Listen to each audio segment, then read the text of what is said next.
Good morning, everybody. Welcome to Create a World for January 24. Wow, 2025. Um, for those of you that haven't joined us before, Create a World is a broadcast that a group of us do. We call ourselves the collaborators, and we present ideas, responses, experiences, conditions, creative endeavors that have to do with what we're noticing uh, that has to do with creating worlds. And sometimes that's having a guest, sometimes that's us collaborators meeting. Like this morning, it's me. I'm Deborah Merchant of the Vital Psyche, and this is Janice Cronetti of the Fertile Voice. Excuse me. And so we are we really seek to illuminate and share what creating worlds is, not like telling you what to do, or not like we know it all, because we don't. Um, but because I think so many people are reaching for that. How do you create a world? Your world, a world for your children, contribute to the world at large, rising in a way that is healthy and life enhancing. And so today we're going to be continuing with, oh, and I do know what I want to say about that. We, in my view, you're always creating a world, always. And we focus on what is creating worlds in a life enhancing way, as I said, from the perspective or energies of proportion and balance and harmony. And there's another one, but I'm sorry, I forgot it. The We don't focus on the dystopian side of creating worlds, but we're not really focused on the utopian side either. We focus on uh, what is within the reach of humanity, and I assert has been part of humanity's original nature and legacy across time. So last week, Janice and our colleague Liz spoke about tenacity and delved into tenacity. We're going to continue that conversation today with regards to tenacity, its relationship to resilience, and what what that sort of that path, that what is it to navigate in circumstances or other energies of that are difficult, tumultuous. Since COVID, everything's been changing and kind of roiled up.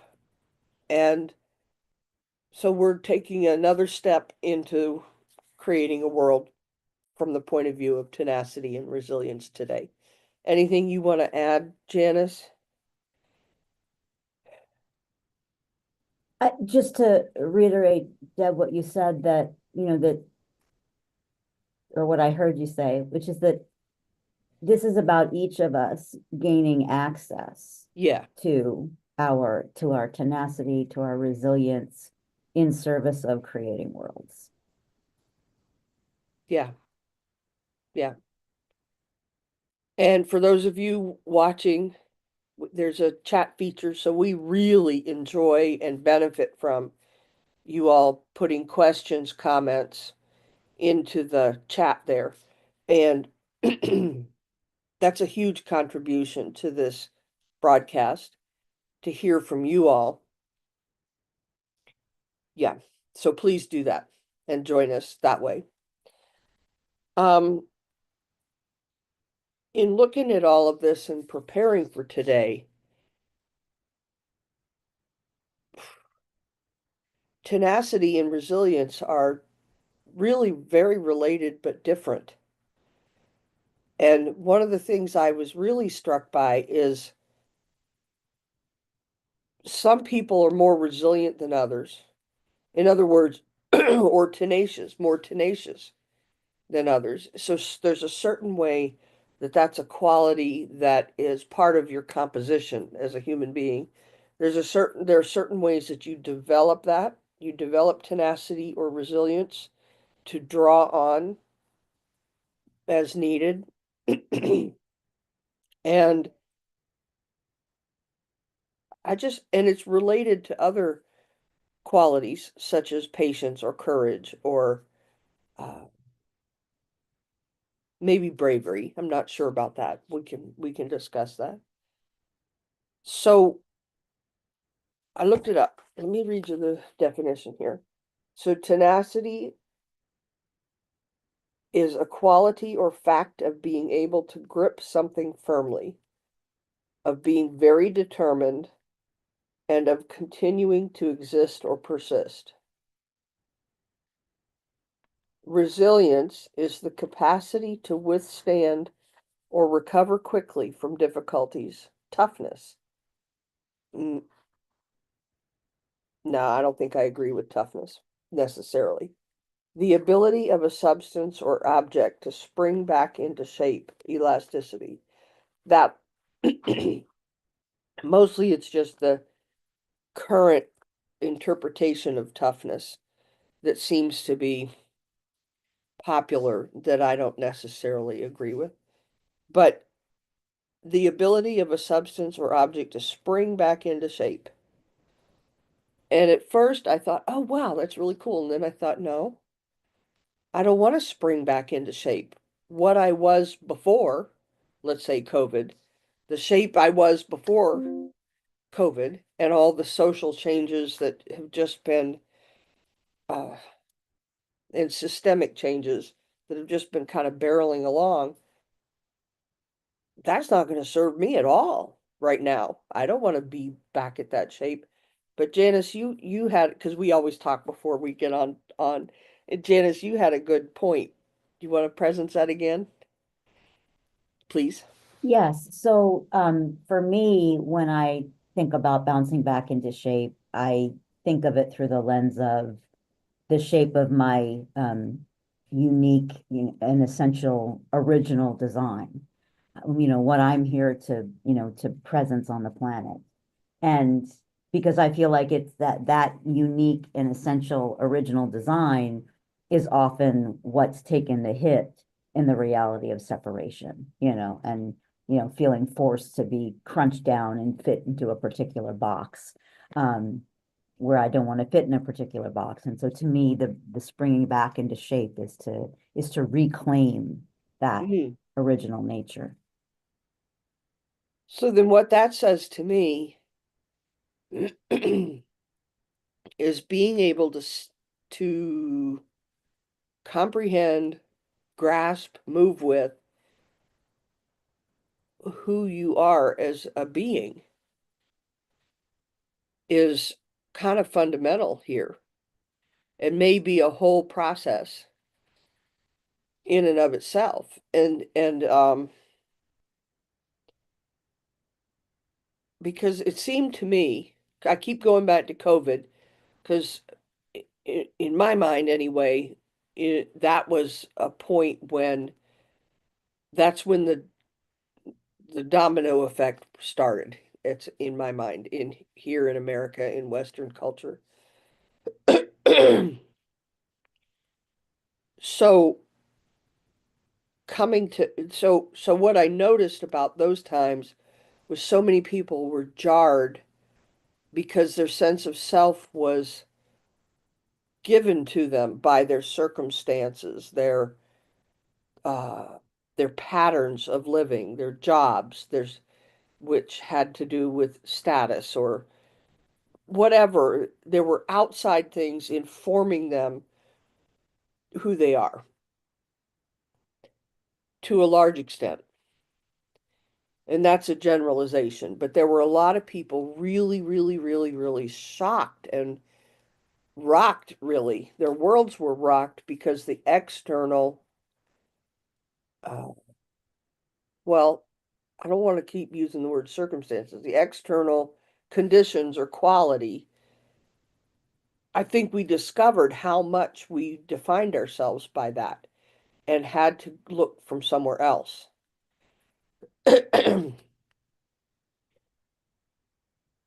And I think we're at another recursion of that with the presidential election, regardless of the outcome or which side, which how you voted, or there still are a lot of systemic changes going on. And there would have been, even with whoever won, there would have been. So we're still in that place of having to stand in ourselves. And that's kind of the root of tenacity or resilience to me. Do you think?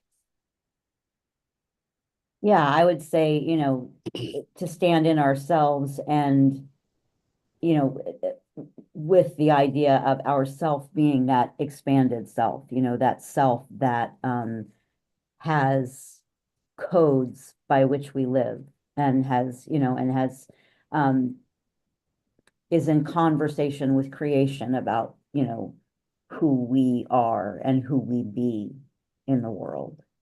Yeah.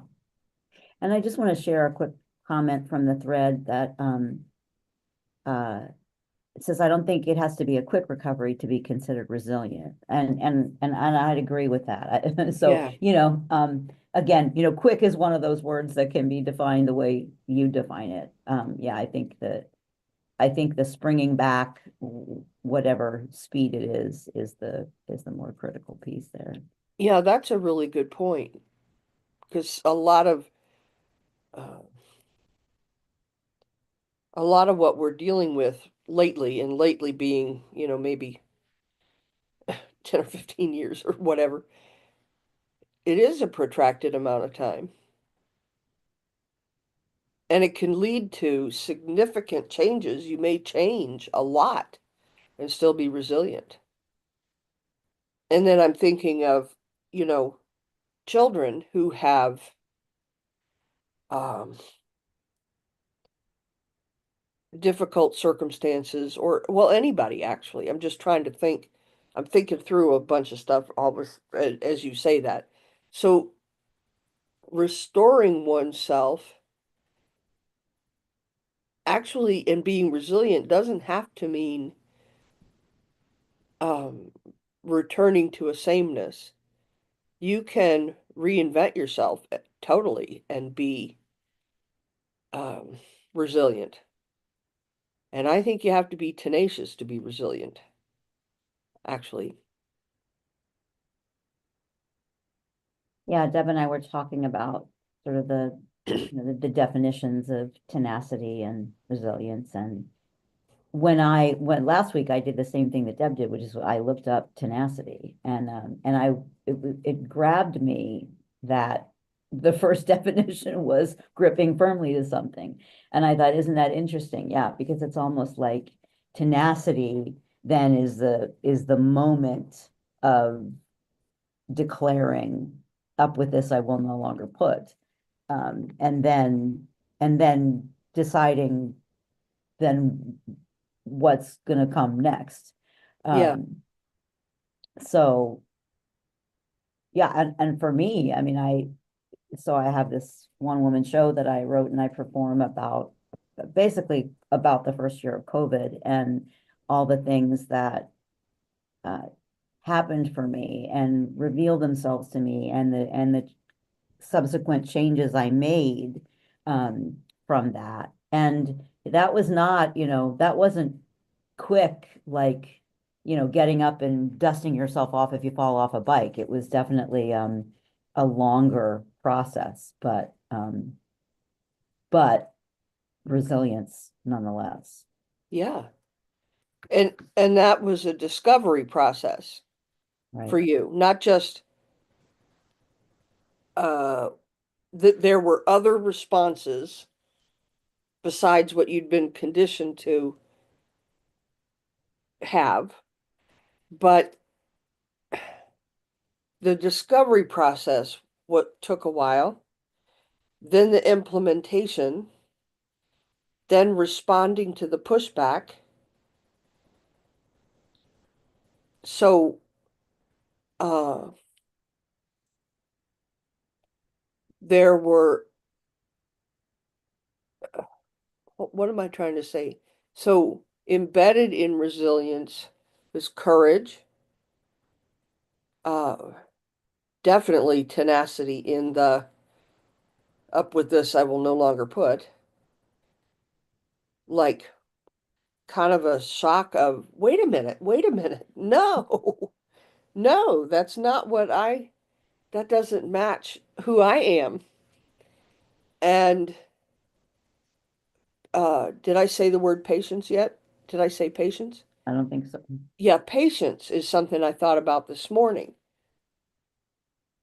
I realized that a lot of us, I definitely have had this. I had to retrain myself. But it seems to me that patience means, or we think it means, just putting up with something and kind of being knocked around by something. And if you put up with it long enough, you'll outlast it. But I discovered that's not what patience means. This was a while ago. Patience means a consistency of response, a consistency of being who you are, or um, yeah, well, it's a consistency of beingness because there's so many permutations, I can't say them all. A consistency of beingness until the shaping that you were in changes.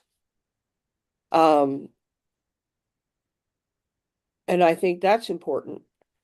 And then courage, like I said, and faith, whatever that is for each person. But what I mean by faith is that we all have some kind of internal knowing mm, of what is life enhancing and what forwards your own personal life and what forwards a greater whole. So, uh, just to kind of refer back to the last few years and the recent election, obviously there's been like a real stark division. But I think most people would, on either side, would not want, everybody would want good health for themselves and others. Everybody would want, uh, some of the real basic things. Uh, Everybody to have, comfortable living or plenty of medicine or whatever. It's how to go about it, which is where many of us got stuck and in the for and against. And the energies of us versus them, good, bad, the the help me with the word, Janice.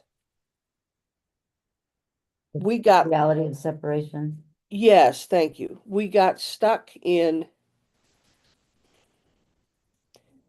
uh, energies and dynamics that have persisted for millennia.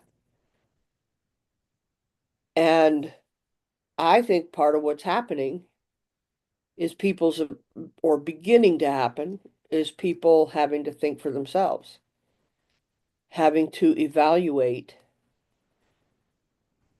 maybe not everybody, uh, but just like in COVID, what I saw was people getting shaken up into their circumstances were so disrupted, including the horrible grief over how many people died and whatnot.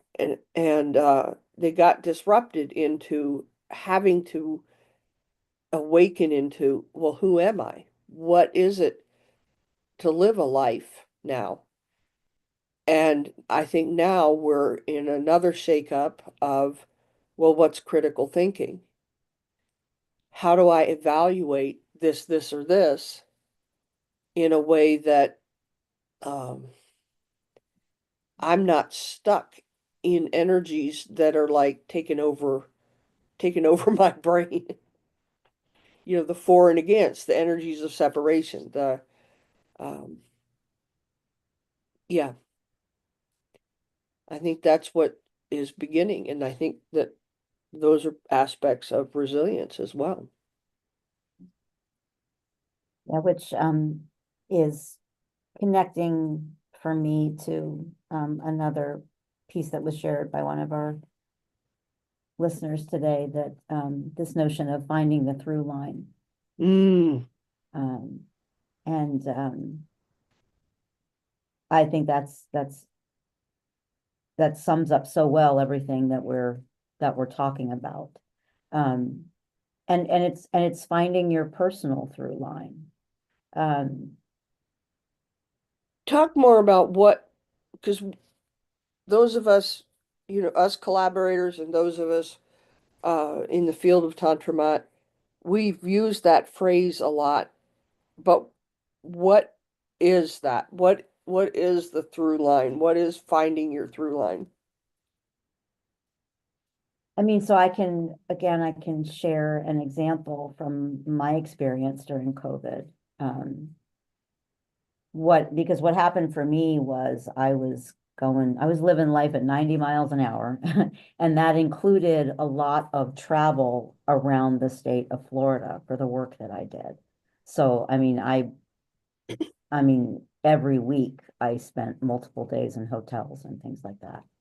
Um, and I'm actually a homebody. I'm a nester. Mm, me too. Yeah. To such an extent that it was not an unusual situation for me to rearrange the furniture in my hotel room because I couldn't I couldn't handle the arrangement. I carried a little battery powered Christmas tree with me throughout the entire month of December because I Oh, needed that nesting. But when COVID happened, I mean, that was hard stop, right? And so I wasn't even going into an office on days that I wasn't traveling around the state. I was in my house, on my couch, next to my dog, yeah. and I discovered that I really liked it there.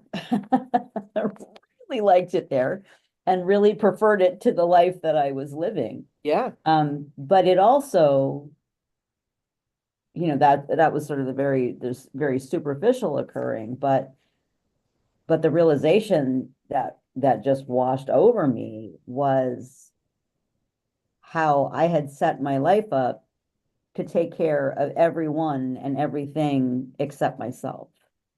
Um, and I started to have some medical issues.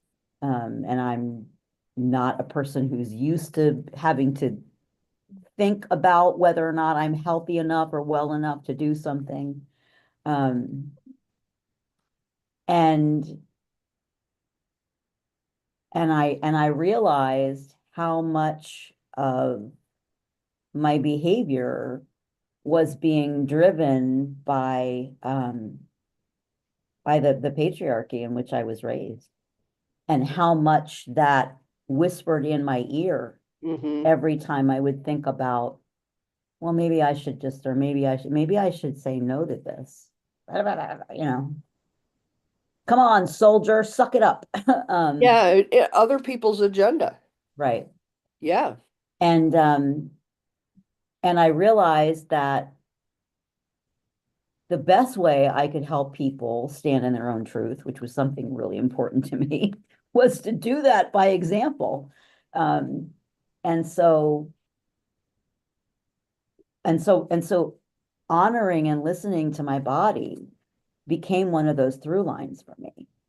And you know, as things started to open back up after COVID, and we were once again having to make choices about what we did with our time and our energy, I found that one of the critical through lines for me was listening to my body, because my body would tell me whether or not something was in service of, you know, my my higher self, my higher purpose, right? I mean, my gut would tell me things. The degree to which my shoulders felt weighted would tell me things. Um, and and when I would feel an energy and a lightness and an enthusiasm, Mm. that was also informing me. And so learning to listen to all of those messages from my body was one of the things that became a through line. And to me, what that means is it became a path to follow, a way shower uh, that I could that I could interact with as I was making decisions in the temporal world. So, just to keep using the example of listening to your body as a through line, is a marker or measurement of if your agenda, let's say being healthy, was in a life enhancing meta point with the agenda of the school you worked at, whatever reason you were sent on the trip, whatever. That became, like you said, a path, a register, yeah, a register, an ongoing register. But in listening to you, that required tenacity and resilience, especially in the beginning, I would assert. I know it was a shock for me to realize if I don't pay attention to my body and tend it and maintain its health in a partnership with it, because I'm also discovering how much our bodies have its own intelligence and beingness and all of that. But if I don't, I won't be I won't be in support of anybody's agenda, not even my own. And that I think, you know, I definitely was in experiences where it was a shock to me to realize that the part of the verbiage of the organizational structure included things like self-care and whatnot. But if you did self-care in opposition to some other sacred cow agenda, mm-mm, you were not supported at all. In fact, quite the opposite. We've all had those kind of experiences, but something at some point, and I don't think it was just survival, had you say, wait a minute, excuse me? You know, I'm being used up like a battery. And what is it that both rise together, which required a lot of disruption of patterns and your sense of self, and whether the organization you were working with examined its sense of self or not, that's not something that you had a lot of say in. And eventually, it just wasn't something for you to concern yourself with. Right. I mean, one of the things that I did was apply for a work from home accommodation because I was in Florida where they very quickly said schools will be back in person, period, end of discussion. And there were a whole lot of um, teachers, for instance, who had health issues that meant that that wasn't a good idea. Um, my boss was not at all pleased with that decision. But because I was working for the Department of Special Education, whose whole bailiwick is, she really couldn't block it. But she was not happy about it, and it damaged our relationship to the degree that, by the time I was deciding to leave the school system, Hmm. she she was not being supportive in the ways that she could have been to make that transition easier. Wow. Um, and so yeah, and so it took tenacity to say, one of the characters in my one woman show is guilt. And guilt definitely had a whole lot to say when it became clear that my boss was not happy with my decision. Hmm. And so it took tenacity not to knuckle under to guilt and just What say, had you discern that, though? To me, that's an important point. What had you not, at some point, the voice of guilt, I would assert, definitely shaped your choices, whether you knew it or not. And then suddenly, or not so suddenly, but at some point, suddenly, I guess, there's a wait a minute, wait a minute. What about? No, no, no. Those two things are separate. What had you be able to distinguish that and steer off of a deeper truth for yourself? I think one of the things was the the potential threat to my life. And I mean, you'll have plenty of people who talk about, being through some sort of, going through some accident, or a nasty bout with cancer or something like that, where their life is really on the line, and the way that it makes you sort of use a different measuring stick. I think, it's like, so when I started to think about, gosh, I mean, I I could get sick and potentially die if I do this. And then I had to look at whether or not it was worth it. So it was like, okay, so is this something on which I am willing to stake my life? And the answer was very immediately no, because at that time I was everything that I was doing for work, I was doing on Zoom, right? So even if I had gone to my office, I would have literally been sitting right like I am right now on a computer Zooming all day. And so it's like, well, it doesn't matter where I Zoom from, right? It's going to be this. So, so I can Zoom from home and keep myself safe, or I can Zoom from work and put myself more at risk. And it was like, well, this is a no-brainer. And I'm sorry that that choice makes somebody uncomfortable, but for me it was like, okay, what matters to me more now? My life and my ability to continue being who I be, or somebody else's personal comfort.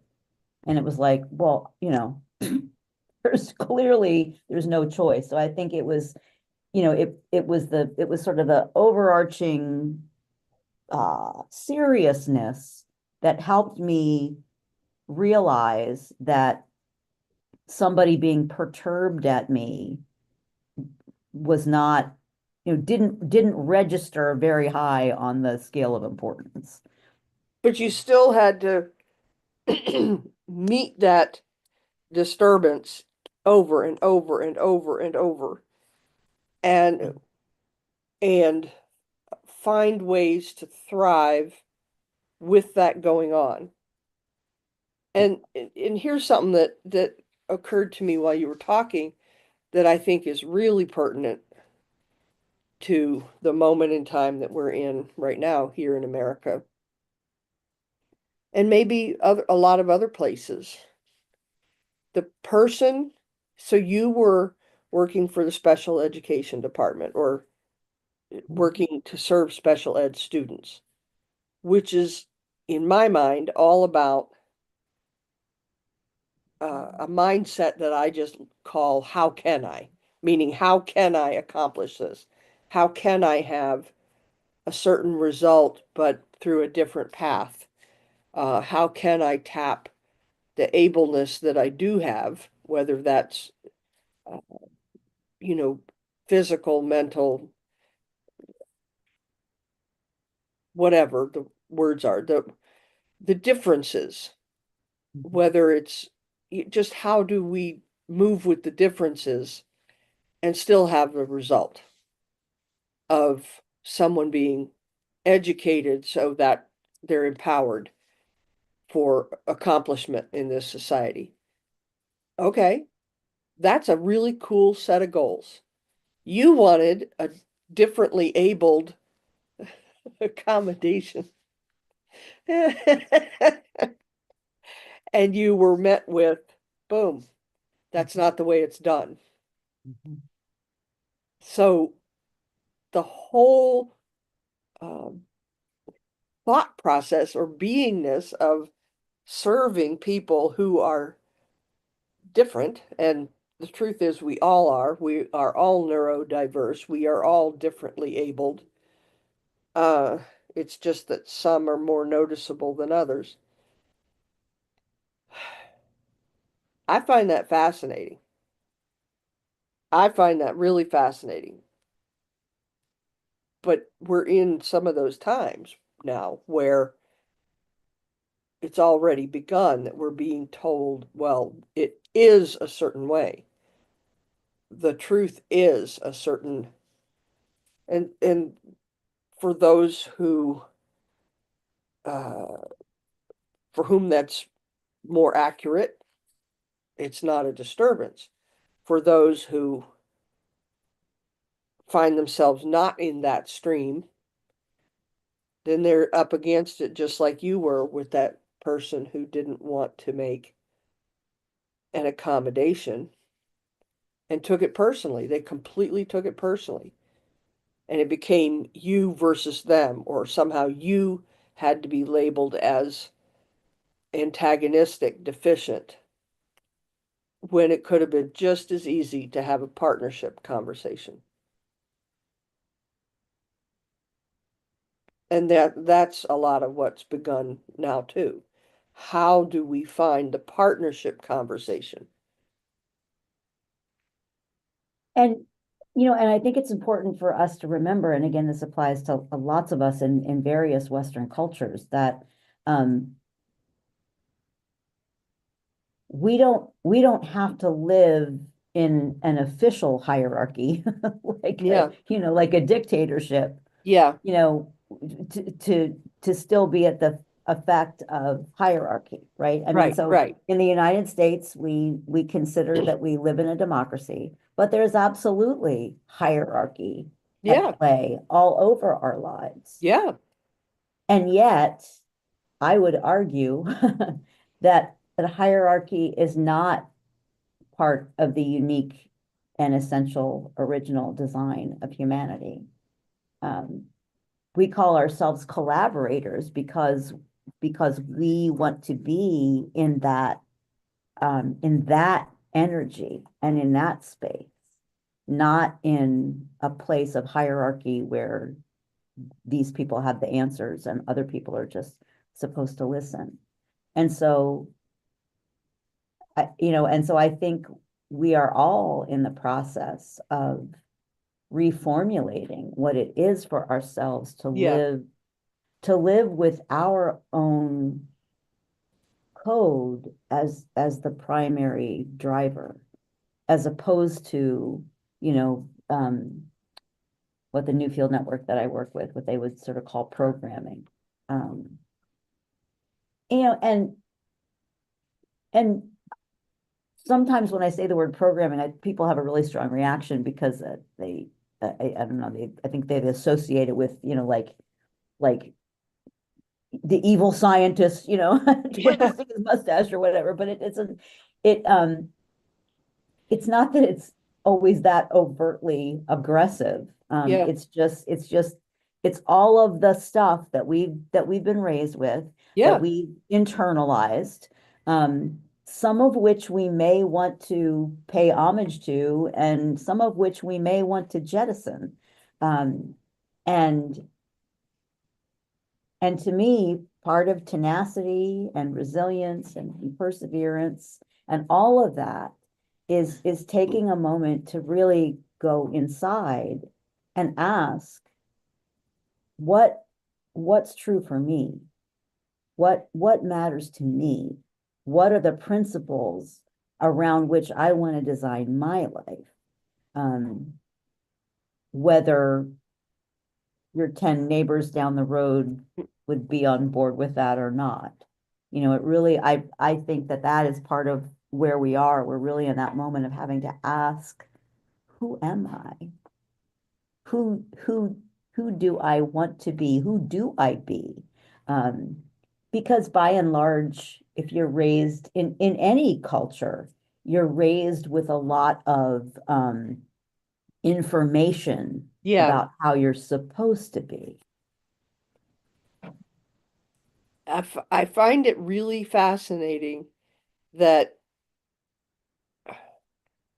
at least based on, what I'm present to, they're either that seems the who am I happens like a biological driver or a beingness driver, whatever that is, when you're in your teens, let's say.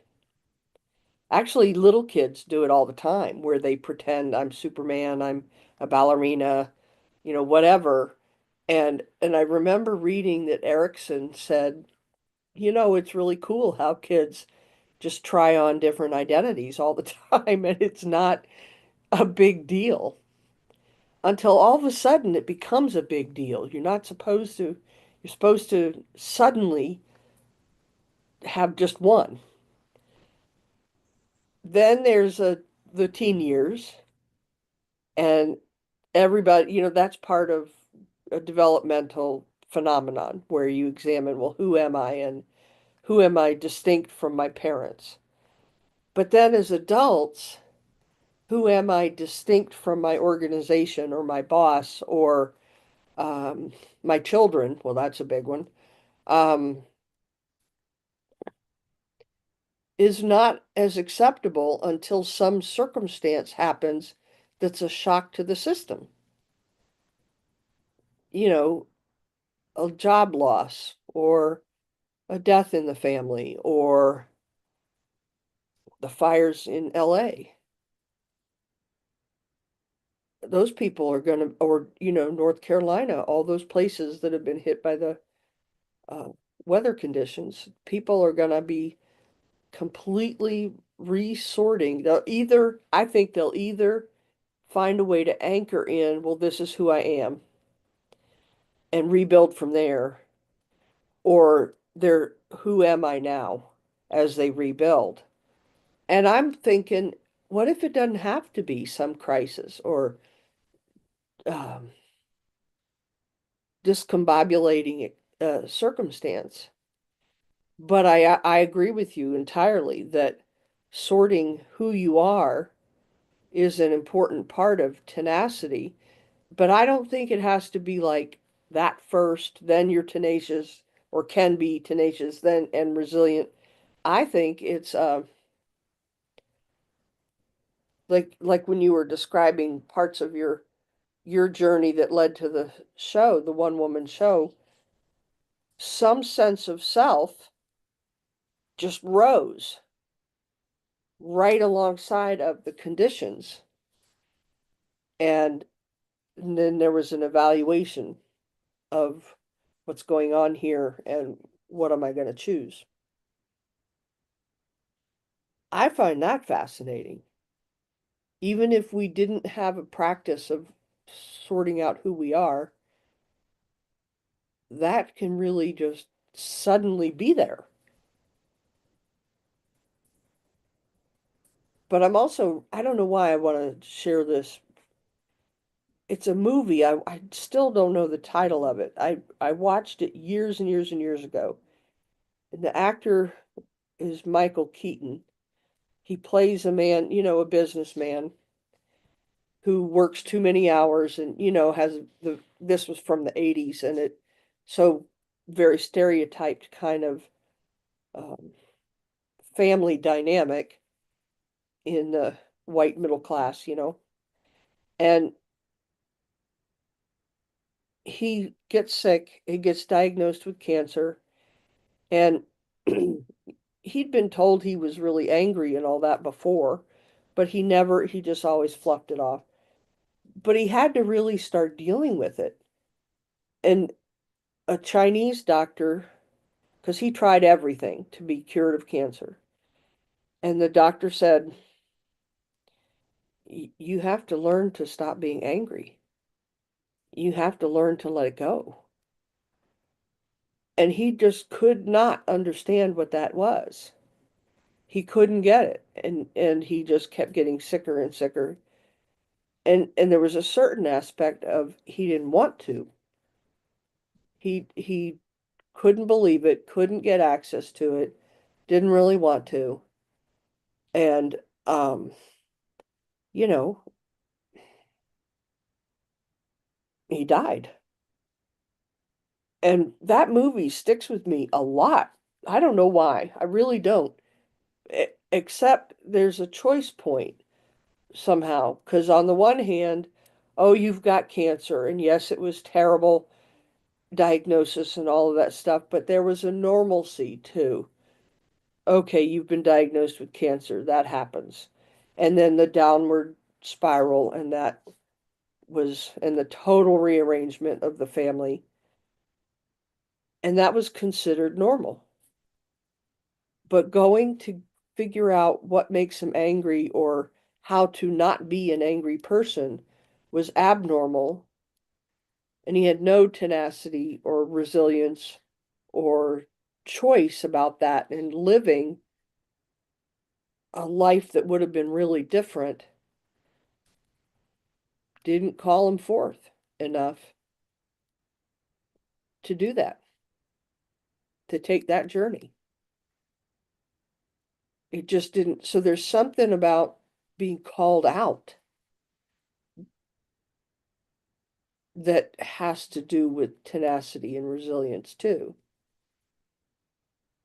And being comfortable with discomfort, because that, because the thing is, and if he had embraced going on the journey of, he would have experienced a lot of discomfort, a different Mhm. kind of discomfort, right? And again, it's, you know, I only have the experience of living in the United States of America, but I feel like, in the United States of America, it's very weird the way things get chopped up as being acceptable or not acceptable, right? Yeah. Like, so like if you get really sick from cancer diagnosis and maybe you're going through radiation or something like that, that's considered acceptable. But if you have a mental health breakdown, that's somehow considered a reflection on you, right? And meaning that you are somehow less than or weak Yeah. or, right? And so we have all of these ways that things get classified. Um, and and so if we find ourselves dealing, like for instance, with a mental health challenge, um, we have to deal with the discomfort, not Mm-hmm. only of that experience, but of the fact that society does not make space for us to be with that and move with that. It's Mm-hmm. very much a nope, blah blah blah blah blah blah blah blah blah blah. I don't, I don't see Yeah. it, I don't hear it, I don't and so I also think that part of where we are right now is in a time when all of those sort of arbitrary attitudes are up for renegotiation, I would say. Um, but we have to start by addressing those arbitrary attitudes in ourselves. I think it's even deeper than that. I think the discovery that these are arbitrary is where we're at. Right, right. It becoming aware that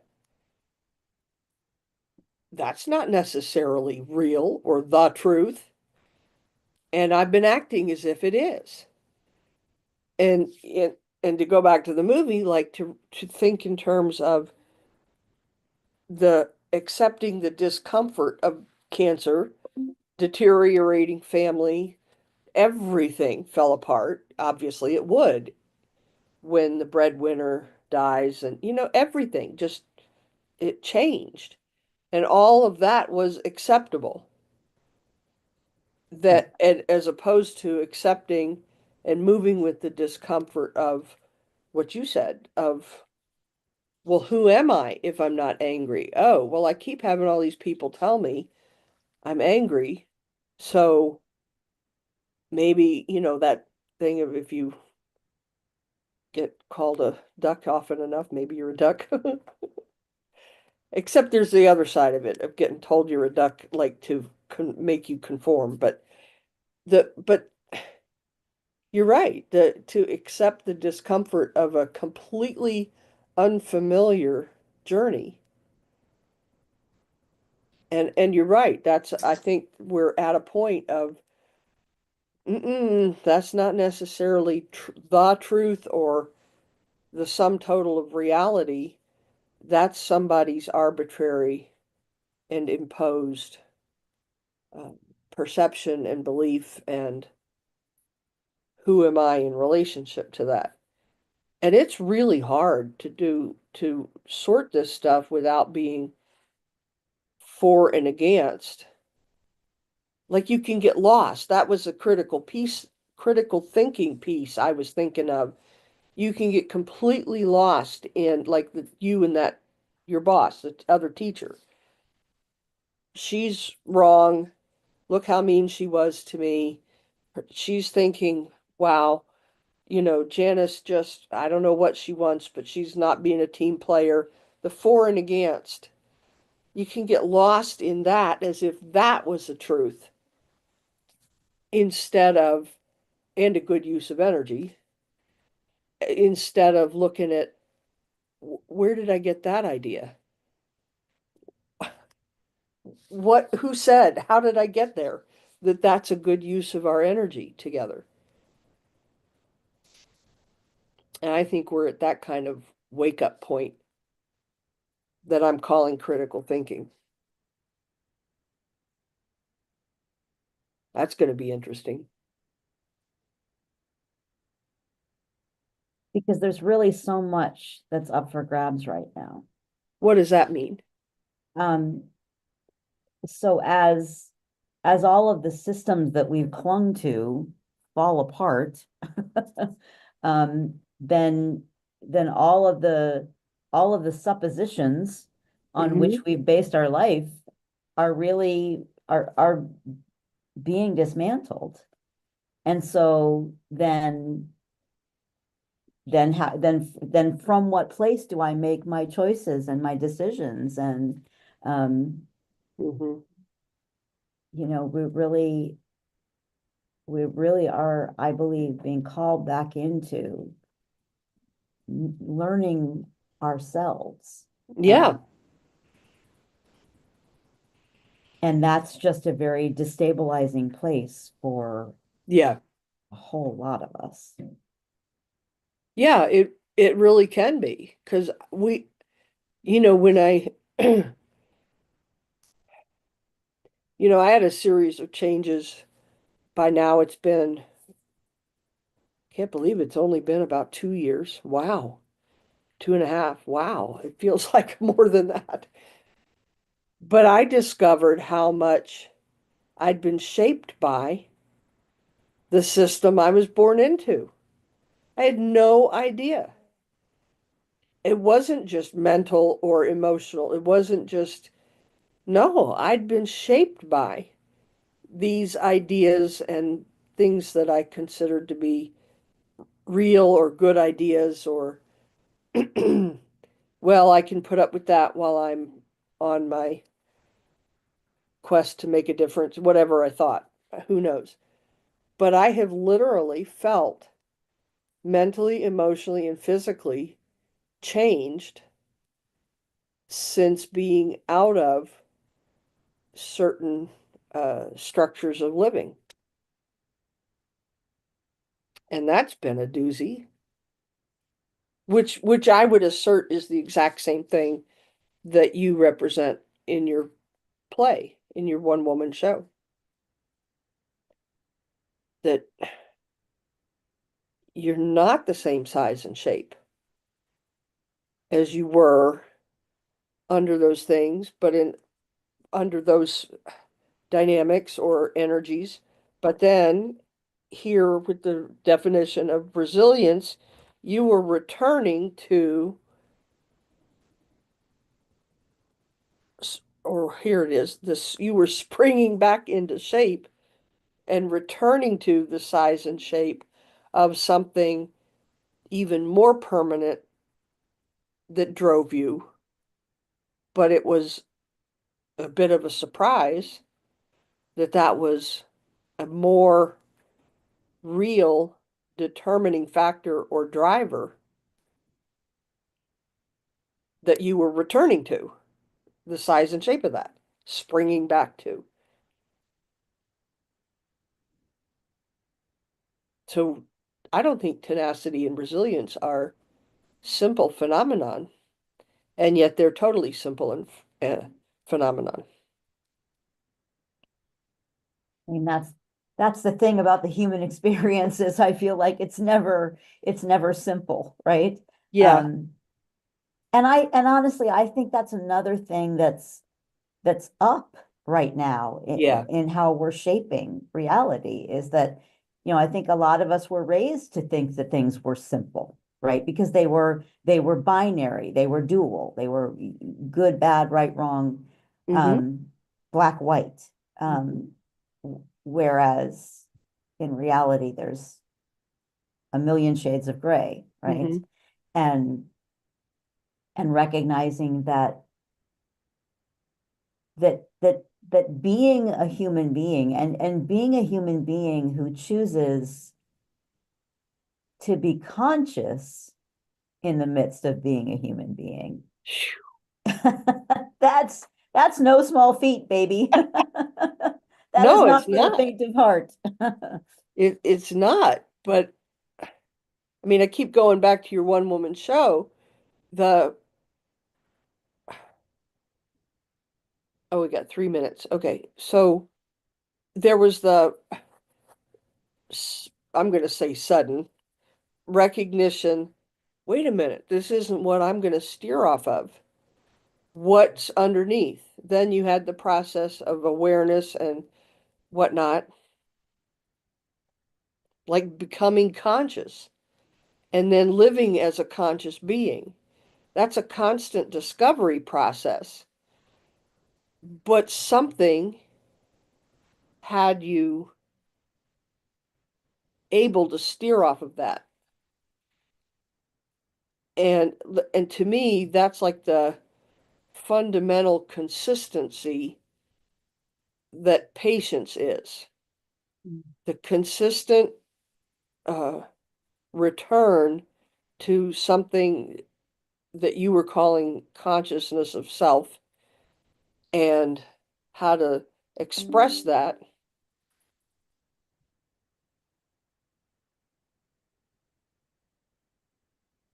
in the world. Hold on, my battery is about to go.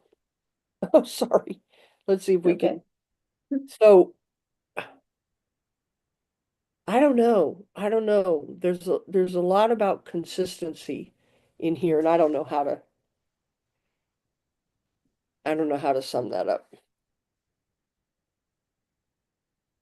Well, and again, to me, it's about coming back to your unique and essential design. Because to me, that's where you find the consistency that is life enhancing. And that was, for me, I got back in touch with a part of myself that was life enhancing for me, the part of Mm-hmm. myself that, that embraced joy and yeah, so it's that returning to our fundamental nature. Um, while recognizing that as we move through changing circumstances, how that pictures will change as well. But there, Mm-hmm. but that innate beingness of who we are is there to support us. Yes. This could be a very long conversation. Sorry, I'm fixing That's my okay. battery cord here. But we are actually at the top of the hour. So, Okay. Well then, thank you so everybody for joining us and for giving us your comments. yes, and we And will see you next time. that's right. Okay. Thank you. Bye.